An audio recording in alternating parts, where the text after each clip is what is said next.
एक नगर में गरीब लेकिन ईमानदार मजदूर रहता था जिसका नाम रवि था। देखो ना रमा, अब मैं क्या कर सकता हूँ। दिन रात तो मेहनत करता हूँ ना, फिर भी हमारी ज़रूरतें पूरी नहीं होती। और इससे ज़्यादा मैं क्या कर सकता हूँ, बताओ। मेरी तो किस्मत फूटी थी जो तुमसे ब्याह हुआ। ये तुम्हारी ईमानदारी तो हमें दिन ब दिन और कंगाल बना रही है। ऐसा ही चलता रहा तो एक दिन हमें कटोरा लेकर भीख मांगने की नौबत आ जाएगी, देख लेना। मेरी तो किस्मत फूटी थी जो तुमसे शादी हो गई मेरी। देखते नहीं, ये हमारा पड़ोसी, उनका हाल भी हमारे जैसा था, लेकिन पता नहीं आजकल क्या करता है। बड़े अच्छे से रहता है, ना खाने की कमी और ना पैसे की। अच्छा वो राजू, देखो रमा, तुम्हें पता नहीं है वो राजू कितना बेईमान है। वो लोगों से बेईमानी करके उनसे पैसा लूटता है, उन्हें मूर्ख बनाता है। देखना रमा, उसको एक दिन इसका फल जरूर मिलेगा। हाँ हाँ, क्या फायदा ऐसी ईमानदारी का जो हमें ऐसे दिन देखने को मिल रहा है। नहीं नहीं रमा, ऐसे मत बोलो। देखना यही ईमानदारी हमें अच्छे दिन जरूर दिखाएगी। अच्छा मैं चलता हूँ। आज तो रमा बहुत खुश हो जाएगी। आज मजदूरी के मुझे पूरे 2 चांदी के सिक्के मिले हैं, पूरे 2। हाँ, आज तो मजा ही आ जाएगा। आज पेट भर और पूरे मन पसंद की चीजें खाऊंगा। देते हैं। रवि के घर जाते समय ही एक बूढ़ा बाबा उसे कुछ बोलते हुए सुनाई देते हैं। कोई तो मेरी मदद करो, कोई तो मेरी मदद करो, मेरा पेट भर दो, मैं तुम्हारा किस्मत भर दूंगा। कोई तो मेरी मदद करो, कोई तो मेरी मदद करो, मेरा पेट भर दो, मैं तुम्हारा किस्मत भर दूंगा। बाबा, आप ये क्या कह रहे हो? क्या सच में आप किस्मत बदल सकते हो? इसका क्या मतलब हुआ? बेटा, मैं 2 दिनों से कुछ नहीं खाया हूँ। अगर तुम मुझे कुछ दे दो तो बात बन जाएगी। मेरे पास तो सिर्फ ये 2 चांदी के सिक्के ही हैं। अगर मैं इन्हें बाबा को दे दूंगा तो फिर घर में रमा चिल्लाएगी। अब मैं क्या करूं? बाबा, आज मैं चांदी के 2 सिक्के अपनी मजदूरी से कमाया हूं। इसमें से मैं आपको पूरे तो नहीं दे सकता, लेकिन इसमें से आपको 1 सिक्के जरूर दे सकता हूं, और 1 सिक्के मैं रख लेता हूं ताकि रमा भी खुश रहे। ये लो बाबा, ये लो। इस 1 सिक्के में आपका पेट तो भर जाएगा ना बाबा?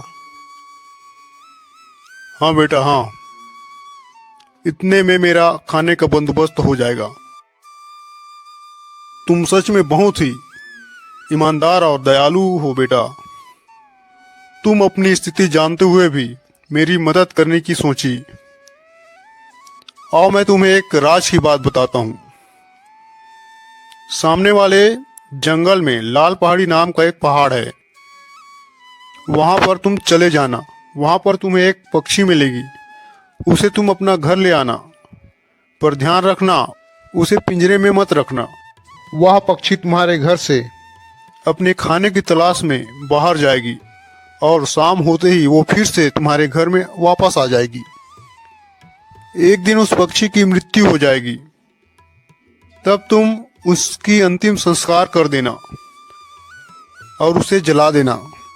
उसी दिन से तुम्हारा किस्मत बदल जाएगा। ये मेरा आशीर्वाद है, पर थोड़ा धैर्य रखना। अब जाओ बेटा, जाओ।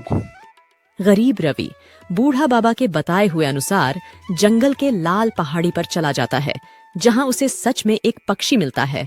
वह उसे लेकर घर चला जाता है और राम को सारी बात बता देता है। अरे अरे, बड़े दिनों के बाद तो पैसा हाथ में आया था, और उसमें से भी आप आधा पैसा किसी बाबा को दे आए। यहाँ खाने के लाले पड़े हैं और आप बड़ा दानी बने फिर रहे हैं। पता नहीं आपको अकल कब आएगी, भगवान ही जाने। धैर्य रखो रमा, धैर्य। हमारा किस्मत जरूर बदलेगा। बाबा ने कहा है तो ये जरूर होगा। तुम बस धैर्य रखो। बूढ़ा बाबा के बताएं अनुसार वह पक्षी रोज सुबह रवि के घर से उड़ जाता और शाम होते ही घर वापस आ जाता।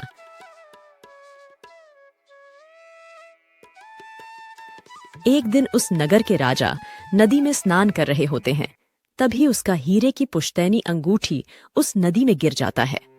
राजा उसे बहुत ही ढूंढने की कोशिश करता है, मगर उसे वहां अंगूठी नहीं मिलती और वह दरबार में आकर पूरे नगर में ऐलान कर देता है, मेरे हीरे की पुश्तैनी अंगूठी कहीं खो गया है। वो अंगूठी मामूली अंगूठी नहीं है, मेरे बाप दादा के जमाने से चला आ रहा है। परंपरा के अनुसार मुझे वो अंगूठी मेरे पिताजी ने दी थी और मुझे अपने पुत्र को देना है, लेकिन वह अंगूठी गुम गई है। जो कोई भी उस अंगूठी को ढूंढ कर लाएगा उसे मैं अपने राज्य के 2 गांव और 1 लाख सोने के मुहरे इनाम में दूंगा। जाओ पूरे राज्य में ऐसा ऐलान कर दो।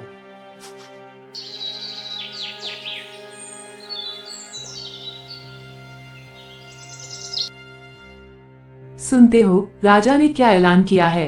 हाँ, अगर वो अंगूठी हमें मिल जाए तो हमारी सारी गरीबी एक ही दिन में मिट जाएगी। हाँ रमा, लेकिन वो अंगूठी भला मुझे कैसे मिलेगी बताओ? अरे ये पक्षी आज नहीं गए क्या बाहर? पता नहीं कैसे नहीं गया, रोज तो जाती थी। अरे ये क्या हुआ रमा? ये पक्षी तो मर चुका है। रमा और रवि जाकर उस पक्षी को देखते हैं तो वह मरा हुआ था।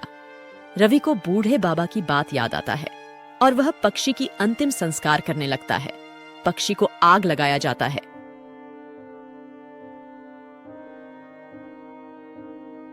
तथा पक्षी के जल जाने के बाद बचे हुए राख से कुछ चमकता हुआ दिखाई देता है। देखो रमा देखो, इसके राख से हमें क्या मिला? अरे ये तो हीरे की अंगूठी लग रही है। ये वही अंगूठी तो नहीं जो राजा ढूंढ रहा है। चलो राजा को जाकर दिखाते हैं। दरअसल हुआ ऐसा था कि वह पक्षी रोज सुबह होते ही उड़कर अपना पेट भरने के लिए नदी की मछलियों को खाया करता था। जब राजा की अंगूठी गिरी तो उस अंगूठी को एक मछली निगल गई थी और इस मछली को वह पक्षी अपना भोजन बनाकर खा गया था, जिसके कारण से उस पक्षी के जले हुए राख से वहां हीरे की अंगूठी मिली। रवि और रमा ने वह हीरे की अंगूठी राजा को दिखाया। वाह रवि वाह, ये तो वही अंगूठी है। हम तुमसे प्रसन्न हुए। जाओ, हम तुम्हें अपने राज्य के 2 गांव और 1 लाख सोने के मुहरे दान करते हैं। देखा रमा, बाबा की बातें सच हुई ना? हाँ हाँ जी, मान गई आपकी ईमानदारी और भरोसे को।